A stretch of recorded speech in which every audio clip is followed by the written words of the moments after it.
समय बलवान नहीं मनुष्य बलवान, काबे अर्जुन लूंटियो वही धनुष वही बाण। 1980ના દાયકામાં જે ભારતીય જનતા પાર્ટી 2 સીટ પર સમેટાઈને રહેતી હતી, જ્યારે કોંગ્રેસનો સ્વર્ણ સમય ચાલી રહ્યો હતો, એ કોંગ્રેસે કદાચ એ સમય કલ્પના પણ નહીં કરી હોય કે કોંગ્રેસ એ પરિસ્થિતિમાં આવશે જ્યાં અસ્તિત્વ ટકાવવાનો ખેલ બની રહેવાનો છે। અને એ ભારતીય જનતા પાર્ટીના સ્થાપકોએ સપનું ચોક્કસ જોયું હશે, પણ એ ભવિષ્ય આટલું નજીક હશે એવી એમણે કલ્પના નહીં કરી હોય। બે મુખ્ય સમાચારોની આજુબાજુ આજે વાત કરવી છે। એક છે સામાન્ય માણસના જાગૃત થવાના, બીજા રાજનીતિના હજુ પણ વધારે નીચા સ્તર પર જવાના। નમસ્કાર, આપની સાથે હું દેવાંશી।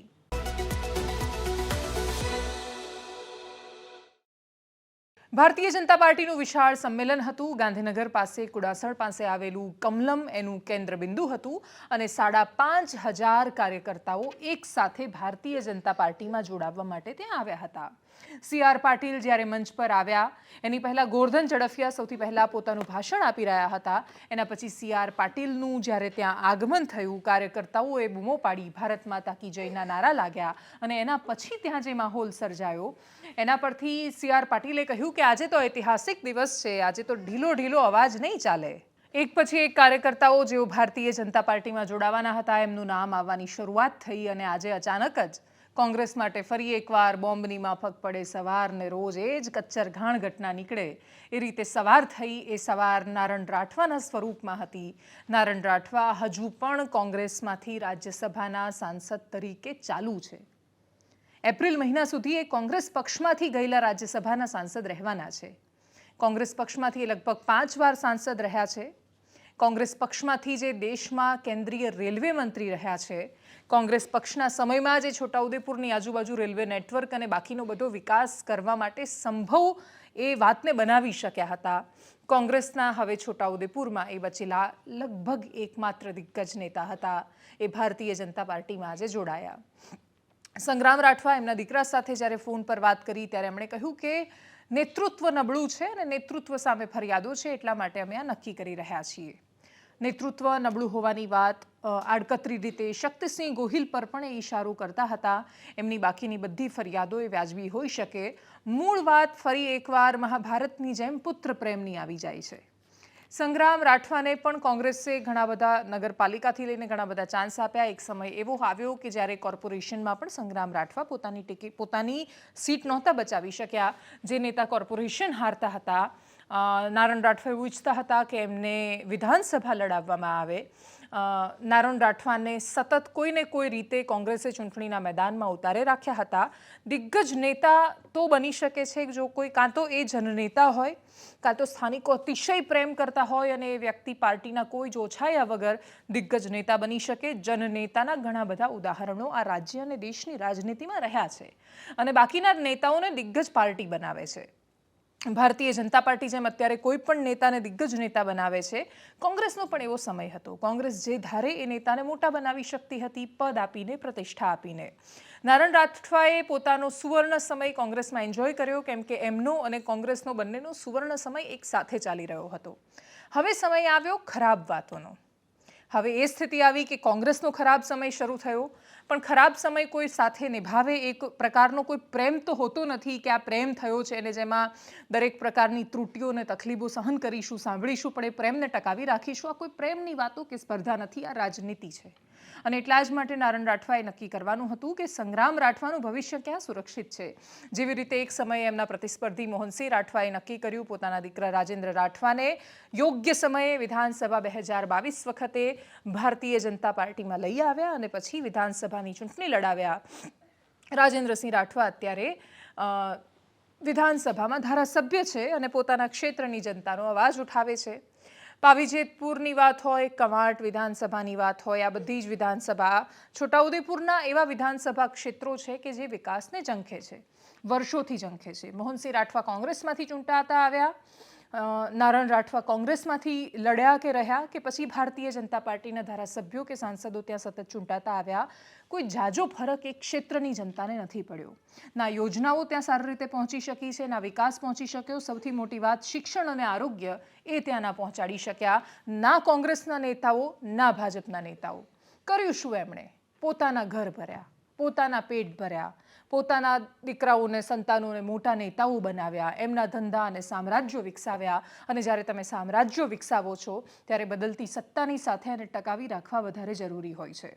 CR પાટીલે પોતાના ભાષણમાં અનેક વાતો કહી. એ અનેક વાતોમાં ઘણી બધી બહુ જ મહત્વની પણ હતી અને બહુ સાચી પણ હતી. કોંગ્રેસ પક્ષ પર જે આરોપ લગાવી રહ્યા હતા કે કોંગ્રેસ પક્ષને જીતવાની જીજીવિષા નથી એવું એ કહેવા માંગતા હતા, એ વાત એમની 100% સાચી છે.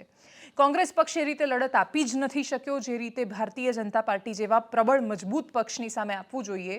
બસ ખાલી એક વાત એવી હતી કે જેમાં હું નહીં અડધું ગુજરાત અસહમત હશે, મોટા ભાગનું ગુજરાત અસહમત હશે. અને એમાં CR પાટીલનો કહેવાનો અર્થ એ હતો કે નેતાઓ ત્યાં ભારતીય જનતા પાર્ટીની કાર્યશૈલી જોઈને અનુભવી રહ્યા છે કે કોંગ્રેસમાં હોઈએ તો લોકોના કામ અમે નથી કરી શકતા, કેમ કે કોંગ્રેસ પક્ષનું નેતૃત્વ દિશાવિહીન છે. અમારા લોકોના કામ અટકે છે, લોકોના કામ સતત થવા જોઈએ, એમને મદદ મળવી જોઈએ. અને એવા ઉમદા આશયની સાથે ભાજપમાં જોડાઈ રહ્યા છે. કોઈ જ નેતાઓ 5,500ની ભીડ હતી, આપણે અપવાદ રાખીએ એવું માનીએ કે એમાં 5.5 લોકો એવા હશે કે જે ખરેખર એવા વિચારની સાથે આવ્યા હશે. 5.5 એટલા માટે કે કોઈ અડધું કે થોડું મારું અને થોડું જનતાનું, એટલે એવા 5.5 લોકોને છોડી દઈએ તો બાકીના બધા રાજનેતાઓ પોતાના કામ માટે આવ્યા છે. જે લોકોને લાગ્યું કે રાજનીતિમાં હવે કશું મેળવવા જેવું રહ્યું નથી અને કાં તો મેળવીશું તો પોતાના પક્ષમાંથી નહીં મેળવી શકીએ, એમણે વિચાર્યું કે આપણે આપણા ધંધા તો સેટ કરીએ, આવનારી પેઢીને તો સેટ કરીએ. કલેક્ટરની ઓફિસમાં જાઓ તો ભાજપનો ખેસ પહેરીને કામ તો થઈ જાય, અને એ કામ જનતામાં લોકોના ઘરે નળથી જળ ક્યારે પહોંચશે એના ના હોય, એ લોકોના ઘરે બાકીની સુવિધાઓ ક્યારે પહોંચશે કે સરકારી શાળાઓમાં શિક્ષક ક્યારે આવશે એમની સમસ્યા હોતી જ નથી. એમની સમસ્યા એ હોય છે કે મારા કોન્ટ્રાક્ટના પૈસા મને ટાઈમ પર મળવા જોઈએ, મારા બાકીના બધા કામો છે એ ન રોકાવા જોઈએ. અને વિપક્ષમાં હોવ ત્યારે પર્સનલ કામો રોકાતા હોય છે. જનતાના કામો તો ઘણા વિપક્ષના નેતા કરાવી દે છે. અને સરકાર એટલી પણ પક્ષપાતી નથી કે વિપક્ષમાં હોય તો તેની જનતાના કામ અટકાવે, કેમ કે આવતી વખતે એ લોકો પણ ચૂંટાવા માગતા હોય છે. જે યોજનાઓ પહોંચે છે તો એવું નથી કે આયુષ્માન યોજનાનો લાભ છોટાઉદેપુરમાં નથી મળતો અને અમદાવાદમાં મળે છે. પ્રધાનમંત્રીની ઉજ્જવલા યોજના છોટાઉદેપુરમાં નથી અને અહીંયા અમદાવાદમાં લાગુ થાય છે એવું નથી હોતું. બધે જ સરખી રીતે લાગુ થાય છે. લાગુ કરાવવાવાળા નેતાની નિયત પર જાય છે. બાકી પૈસા તો દાહોદમાં ખવાયા, છોટાઉદેપુરમાં ખવાયા અને મહીસાગરમાં ખવાયા. શું કામ ખવાયા? એનું કારણ નેતાની નિયત સારી નથી કે એને વધારે ટકા જોઈએ છે અંદરથી. ટકાવારી લેવાવાળા દરેક વખતે તમે કોન્ટ્રાક્ટરને ગાળો આપો છો, દરેક વખતે પેલા બિલ્ડરને બોલો છો, તમે એ જ નથી વિચારતા કે જે સિસ્ટમ બનેલી છે એની અંદર કોઈ ખરેખર પ્રામાણિકતાથી કામ કરવા જાય તો આવા લોકો કરવા ક્યાં દે છે. અને એટલે જ ભાગ તો નેતાઓનો હોય છે, ભાગ બટાઈથી તો બધા ધંધા ચાલે છે. ફરક ખાલી એટલો કે જો તમે કોન્ટ્રાક્ટર છો તો તમને જેલમાં પૂરી દેશે, જો તમે અધિકારી છો તો તમને મેક્સિમમ વધારેમાં વધારે તમારી સાથે કોઈ શું કરી શકે, સસ્પેન્ડ કરી દે. ફરી એકવાર તમે નોકરીએ લાગી જાઓ. સરકારી નોકરી એ ચોરી કરવાનું લાયસન્સ જાણે બની ગઈ છે. બીજું લાયસન્સ ધીરે ધીરે ભારતીય જનતા પાર્ટીનો ખેસ પણ બની રહ્યો છે. ક્યાં સુધી પક્ષ એને બનવા દે છે તો એમના પક્ષ પર છે. CR પાટીલે જે કહ્યું જેની સાથે મોટાભાગના લોકો અસહમત હશે, સાંભળીએ એ વાતને. આજે 10,500થી વધુ આ કાર્યકર્તાઓ જોડાઈ રહ્યા છે. મને લાગે છે કે આપણા દેશના ઇતિહાસમાં કોઈ પાર્ટી છોડીને મોદી સાહેબના વિચારોમાં વિશ્વાસ કરીને, એમની ગેરંટીમાં વિશ્વાસ કરીને એક સાથે 10,500 લોકો ભારતીય જનતા પાર્ટીમાં જોડાતા હોય એ ગુજરાત અને દેશમાં તમે આજે ઇતિહાસ સર્જ્યો છે. એના માટે આપ સૌને ખૂબ ખૂબ અભિનંદન પણ આપું છું. મિત્રો, આપ સૌને આવકારતા આનંદ પણ થાય છે કે આપ સૌ કોઈ રાજકીય પાર્ટીના કાર્યકર્તા તરીકે વર્ષોથી પાર્ટી સાથે જોડાયેલા હતા. આપણા મનમાં ઈચ્છા હતી કે લોકોના કામ થાય, પરંતુ પાર્ટી દિશાવિહીન થતી હોય લાગ્યું. નેતૃત્વ એ દિશા ભૂલીને પાર્ટીને સાચવવાને બદલે કોઈ અલગ દિશામાં આગળ વધતું હોય એવું લાગ્યું. અને એમાં બધાના મનમાં જે ગુંગળામણ થતી હતી કે લોકોના કામ થવા જોઈએ, એના માટે અમે રાજકીય ક્ષેત્રમાં આવ્યા છે અને એ વાત તમને ખૂંચતી હતી. અને તે સમયમાં નરેન્દ્ર મોદી સાહેબે આખા દેશ અને દુનિયામાં એક નવું વ્યક્તિત્વ એમણે ઉભાર્યું. આ દિન સુધી કોઈ રાજકીય પાર્ટીના આગેવાન ઉપર કોઈ વિશ્વાસ કરતો નહોતો. આપણા પહેલા દેશ અને દુનિયામાં એક પહેલા પ્રધાનમંત્રી છે, એક રાજકીય પક્ષના નેતા છે. કે જેમના ઉપર આખા દેશ અને દુનિયાને વિશ્વાસ છે કે મોદીની ગેરંટી એટલે પાક્કી ગેરંટી. કેવી ગેરંટી? પાક્કી ગેરંટી.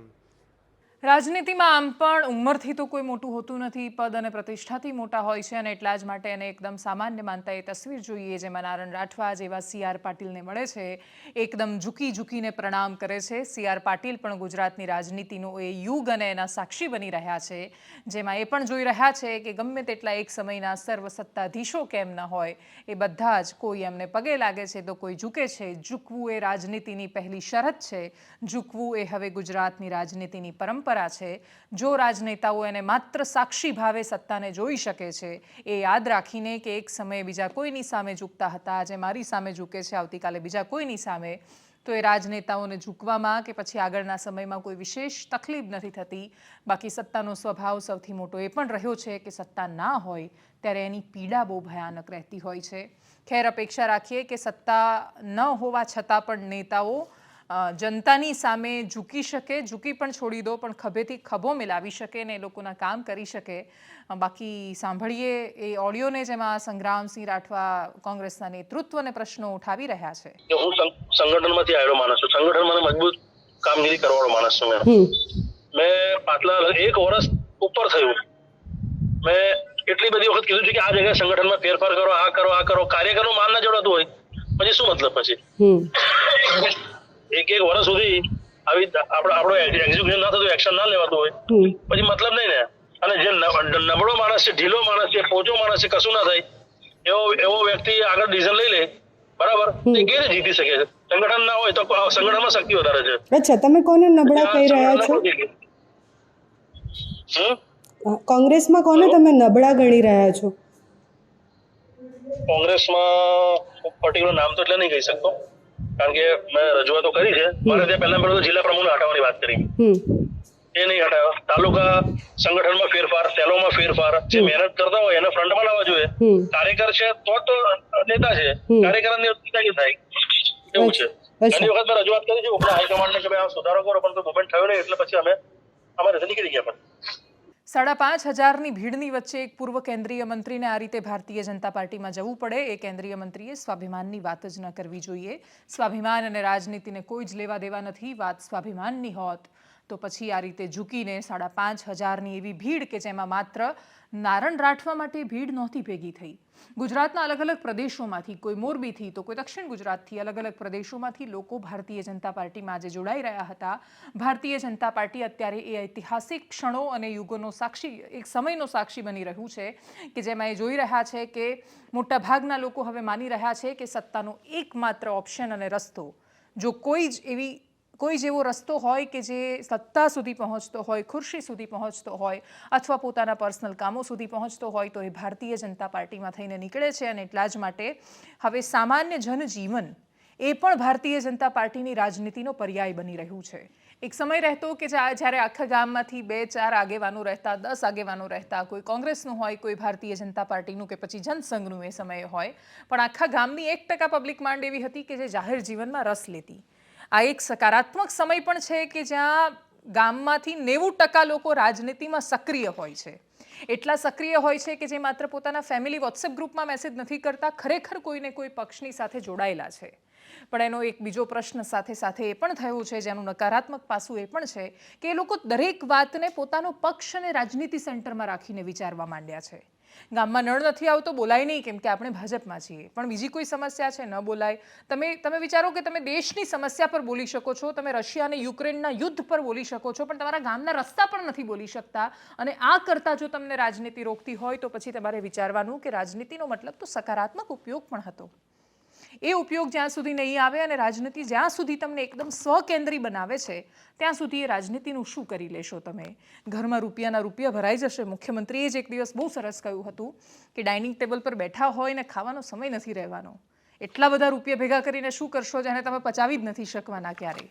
અને એટલે જ આગળ વાત કરીએ એવા લોકોની જે લોકોના ઘર નહીં ભરાતા હોય એવું માનવાને કોઈ વિશેષ અવકાશ નથી, પણ છતાં એ લોકો વિષય ઉપાડે છે. સુરત રાજનીતિનું કેન્દ્ર છે, પણ સુરત એક્ટિવિઝમનું પણ કેન્દ્ર છે. સુરતનો નાગરિક બોલકો છે. સૌરાષ્ટ્રથી સુરત આવેલી પ્રજા પોતાના મુદ્દાઓને લઈને બહુ જ ખુલીને પોતાના અભિપ્રાયો રાખે છે. રાજનીતિમાં જેમ ભારતીય જનતા પાર્ટીને એક ધારું સતત પસંદ કરે છે, પણ પોતાના મુદ્દાઓની વાત આવે ત્યારે કોઈ એક્ટિવિસ્ટ એ વિષય પર લડવા માટે નીકળ્યો હોય તો એના માટે પણ એ રસ્તામાં ઊભી રહે છે. આ પ્રજાએ મેહુલ બોગરા માટે પણ પોતાનું સમર્થન જાહેર કર્યું. મેહુલ બોગરા સુરતના એડવોકેટ છે, જાણીતા છે. પોલીસ જ્યારે તોડ કરે ત્યારે એને રોકીને એના વિડીયો બનાવવા માટે પોલીસના સંદર્ભે એમના દૃષ્ટિકોણથી જોવા જઈએ તો ગુજરાત પોલીસના ઘણા બધા અધિકારીઓનું એવું માનવું છે કે મેહુલ બોગરા જે કરે છે એ લોકોને પોલીસની સામે ઉકસાવવાનું કામ કરે છે, અને જ્યારે આવું કોઈ કરવા માંડે ત્યારે રાજ્યમાં એવી પરિસ્થિતિ પેદા થાય કે જ્યારે પોલીસનું સન્માન ન રહે સામાન્ય લોકોની આંખોમાં, અને જે રાજ્યને અરાજકતા તરફ લઈ જાય. એ વાતને જ્યારે તમે બહુ જ વિશાળ લાર્જર પર્સ્પેક્ટિવમાં વિચારો ત્યારે તમને સાચી લાગે કે નહીં, મેહુલ બોગરા વાત જે કરી રહ્યા છે એના કારણે એ જ થશે એક સમયે કે પોલીસને કોઈ ગણકારશે જ નહીં. પણ બીજો પ્રશ્ન સાથે સાથે હમણાંનો મેહુલ બોગરાનો એક વિડીયો જોઈને એ પણ થયો કે પોલીસ એવું કરી શું રહી છે કે જેથી સામાન્ય માણસ સન્માનની નજરથી જુએ.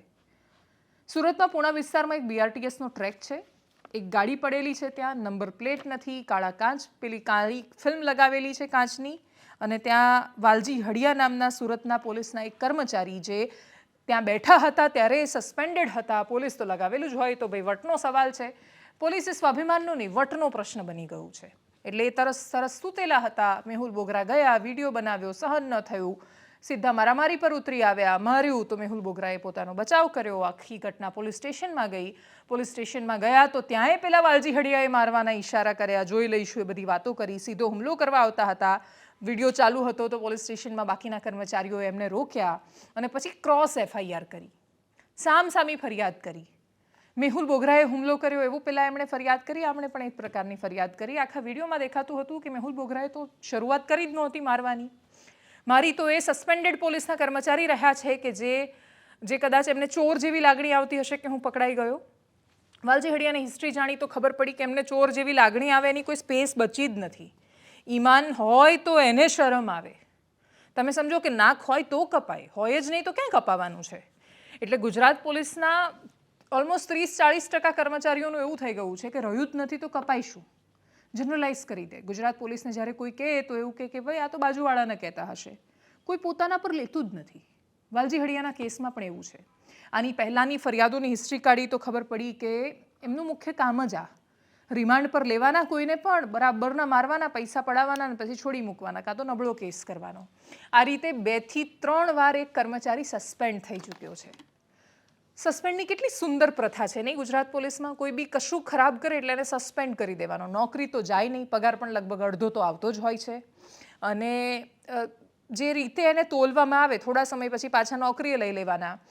સસ્પેન્ડ થયા પછી એ લોકોને કોઈ ફરક જ નથી પડતો. તમે સમજો કે એક સમય એવો હતો કે જ્યાં ખબર પડે કે આ માણસ બેઈમાન છે, ચોરી કરે છે, તો આખા સમાજમાં લોકો એને એ રીતે જોતા કે યાર 2 નંબરના રૂપિયા છે આની પાસે, આ ક્યાં મોઢું લઈને જશે. કોઈ જોતો તો કહેતા કે આ તો સાવ બેઈમાન છે, આ ક્યાં જવાનો છે. જે આપણને એક સમયના સમાજવાદે નુકસાન એ કર્યું કે પૈસો એટલે બહુ ખરાબ ને પૈસાવાળા બહુ ખરાબ એ રીતે જોતા કર્યા. પણ એનો એક ફાયદો એ હતો કે બેઈમાનોની સામે અવાજ ઉઠાવતો હતો આ સમાજ. હવે તો સમાજ કોઈ બેઈમાન કે તો હા ભાઈ એ તો પ્રેક્ટિકલ છે. જો નોકરીમાં રૂપિયા નથી પડાવતા તો એ ચર્ચાનો વિષય છે. તો કે પોતાની જાતને મોટો હરિશ્ચંદ્ર સમજે છે. આ કળયુગ છે ભાઈ, સતયુગના જમાના ગયા. વાલજી હડિયા પણ આવું જ કહેતો. કોઈ એક વ્યક્તિનો મેહુલ બોગરા પર ફોન ગયો અને એનો ઓડિયો છે, જેની એ ઓડિયોમાં કેટલું પેલા ભાઈ સાચું કહી રહ્યા છે કે ખોટું એ ખબર નથી, પણ એમાં એના વિશે ઉદાહરણ આપતા એ કહી રહ્યા છે કે પોલીસવાળાને એવું શીખવતા કે ભાઈ પગારથી તો પેટ ના ભરાય, તોડ તો કરવા જ પડે, બાકી શું કરી લઈશું જીવનમાં. તોડ કરવાની જે પદ્ધતિ હતી એ બહુ ખરાબ. આવી અનેક જગ્યાએ જૂનાગઢમાં પણ એક એ જ થયું. તમે સમજો ત્યાં કોઈ એક વ્યક્તિ છે, એને તમે અચાનક રિમાન્ડ પર લઈ જાઓ છો, પૈસા માંગો છો, માર ન મારવાના, પૈસા આપવાના તો માર ના પડે. તો પોલીસને આ રીતે મારવાનો કોણે અધિકાર આપ્યો? બધાને ખબર છે કે સીધી આંગળીથી ઘી ન નીકળે. એટલે પોલીસ ઘણીવાર આ પ્રકારની પદ્ધતિઓનો સાચું બોલાવવા માટે ઉપયોગ કરે. પણ પોલીસ મારી નાખે એ પણ પૈસા માટે. જેના પર સૌથી વધારે અપેક્ષાઓ છે આ સમાજને, એ સૌથી નિમ્ન બાજુ જઈ રહી છે. ગુજરાતની પોલીસ છડે ચોક આ રીતે બદનામ થાય છે એટલા માટે એની ચર્ચા થાય છે.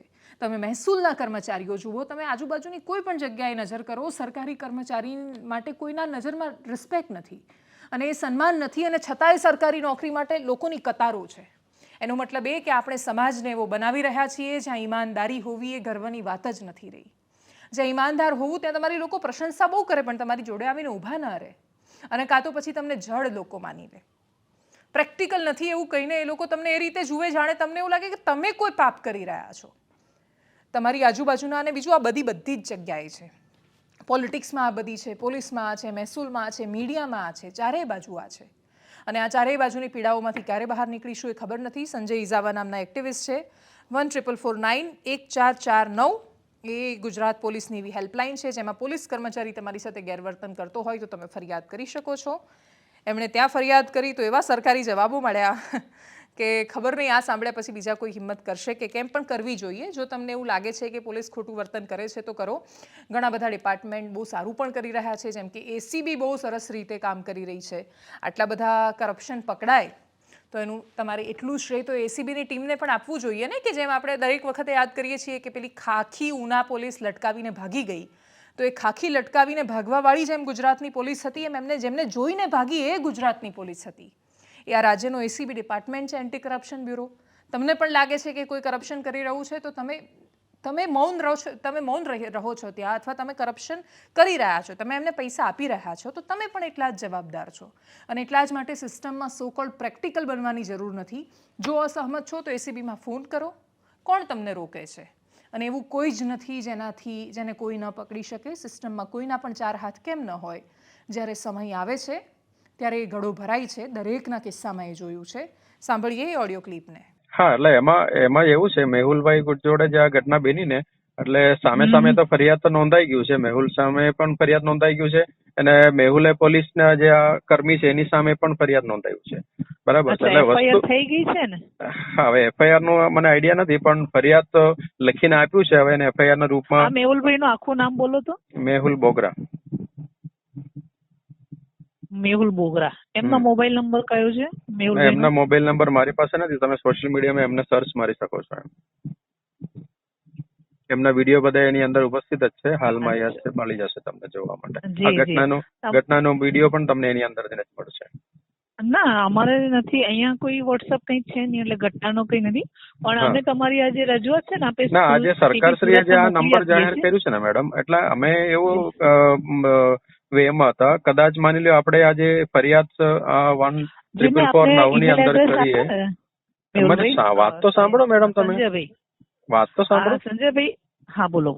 હા, આ જે 1449 વાળું જે નંબર જાહેર કરી છે ને, જે હાઈકોર્ટની અંદર ઇન્સ્ટ્રક્શન થી જે નંબર જાહેર કરી છે, એટલે અમને એમ હતું જે કોઈ પણ ફરિયાદ પોલીસની વિરુદ્ધમાં હોય ત્યારે પોલીસ ફરિયાદ નહીં નોંધાય. આજે ટોળા સામે જે એને કે જે ગેરવર્તન કર્યું છે એના માટે કોઈ ફરિયાદ અહીંયા સુરતમાં નોંધેલું નથી. એટલા માટે તમને આ નંબર ઉપર અમે ફોન કરીને જણાવીએ છીએ. જેવી રજૂઆત છે ને એ અમે સીપી સુરત સાહેબને મોકલી આપીએ છીએ. જો તમારા મેહુલભાઈ ની જે કે ગાડીની જેવી થઈ હશે ટોળાની, બરાબર, એ સીપી સુરત સાહેબ એનો સોલ્યુશન કરશે. અને મેં જે ઈમેલ એડ્રેસ મોકલ્યો ને એ અમારા અહીંયાનો જે ઈમેલ એડ્રેસ છે, તમે એમાં પર એક ઈમેલ મોકલી આપી શકો છો. બરાબર. અને હું અત્યારે જે છે તમારી જે વસ્તુની રજૂઆત છે એ પણ હું લઈ લઉં છું. બરાબર. ઓકે. એટલે અલ્ટિમેટલી મેડમ આ જે ફરિયાદ તમે અહીંયા ફરી રાજનીતિ અને એક્ટિવિઝમની બંને બાજુઓ તમારા સુધી છોડીને જઈ રહ્યા છીએ. બંને બાજુ ભીડ છે, બંને બાજુ અનેક લોકો છે. લાંબી કતારોમાં લોકો રાજનીતિમાં જોડાવા માંગે છે. લાંબી કતારો સાથે લોકો સરકારી નોકરીમાં જવા માંગે છે. અનેક મેદાનો એવા જોવા મળશે હવે ગુજરાત પોલીસની ભરતી આવવાની છે તો કે લોકો દોડીને ગુજરાત પોલીસમાં કોન્સ્ટેબલ બનવા માંગતા હશે, કોઈ એલઆરડી બનવા માંગે છે. પણ શું કામ બનવા માંગે છે? શું કામ રાજનીતિમાં જવા માંગે છે? ઇન્ટરવ્યૂમાં પ્રશ્નો કરાય તો જવાબ બહુ મોટા નૈતિકતાના આપે છે. જીપીએસસીના પૂર્વ ચેરમેન દિનેશ દાસાને મેં જ્યારે ઇન્ટરવ્યૂમાં પૂછ્યું હતું ત્યારે એમણે કહ્યું હતું કે અમે જ્યારે ઇન્ટરવ્યૂ લઈએ ત્યારે એ લોકો જવાબ આપતા હોય તો એ જોઈને એવું લાગે કે ગાંધી બાપુની સીધી લીટીના વારસદાર આ જ છે. એટલા સીધા, એટલા સરસ. અને 2 વર્ષ પછી ન્યૂઝ આવે અને છાપામાં વાંચીએ તો બહુ જ પીડા થાય કે એ વ્યક્તિ 10,000ની લાંચ લેતા એસીબીના હાથે ઝડપાયો. આ જ આપણી હકીકત છે. આપણે એટલા એક મોઢા પર બીજું મોઢું બનાવીને લઈને ફરી રહ્યા છીએ કે આપણને ખબર જ નથી કે આપણે સાચા કયા રહ્યા છીએ. પોતાની જાતને એકવાર જવાબ આપી શકો કે તમે કઈ જગ્યાએ સાચા. એટલો ખાલી આપણે થોડા પ્યોર રહી શકીએ એવી અપેક્ષા સાથે. નમસ્કાર.